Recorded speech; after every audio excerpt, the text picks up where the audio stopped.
Women are falling behind when it comes to saving for retirement. We typically live nearly 10 years longer than men, but we're not as financially prepared. Women have $30,000 less in their 401ks than men do.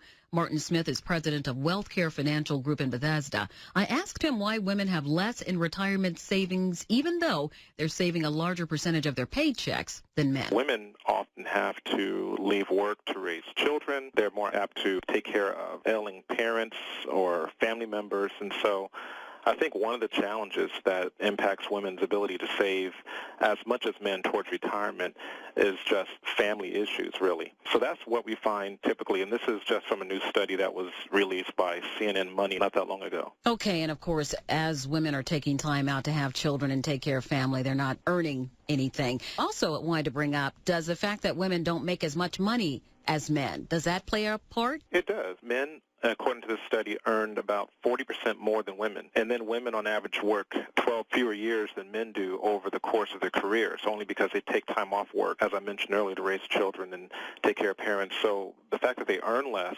and tend to work fewer years definitely has a significant impact on their ability to save for retirement. What can women do to close this gap between what they save for retirement and what men save? One thing women can do is just be very proactive towards savings. They have to put aside as much as they potentially can towards their 401k or their IRA. Definitely be proactive towards savings. Another thing they can do is negotiate their salary. The majority of women feel as though they're underpaid. According to a Glamour survey, 59% of women said they believe that they are underpaid. And the statistics show that they're right. Women are making 78 cents to a men's dollar in this country. So the irony is that only 43% of women asked for a raise. However, 3 out of 4 who asked for a raise actually received it. So I think one of the things they can do is definitely ask for a raise.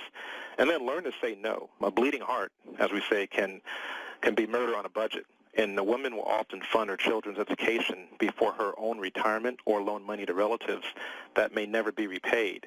So women need to pay themselves first. And if you've ever flown, and if you heard the flight attendant remind you to put on the life vest and oxygen mask on yourself even before you help family members. So just having a big heart, wanting to help, sometimes it does hurt that individual. So women should learn to say no. And then lastly, I would say take inventory. It's important to know what you have and also where it is at.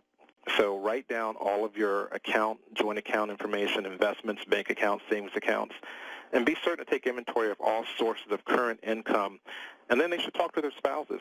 And that's, I think, something that really hinders at times because some of my clients, their husbands manage all of the financial affairs, and they don't have a conversation with their wives. And so in that regard, women are less empowered to make financial decisions that really benefit them. That's Martin Smith, president of WealthCare Financial Group in Bethesda.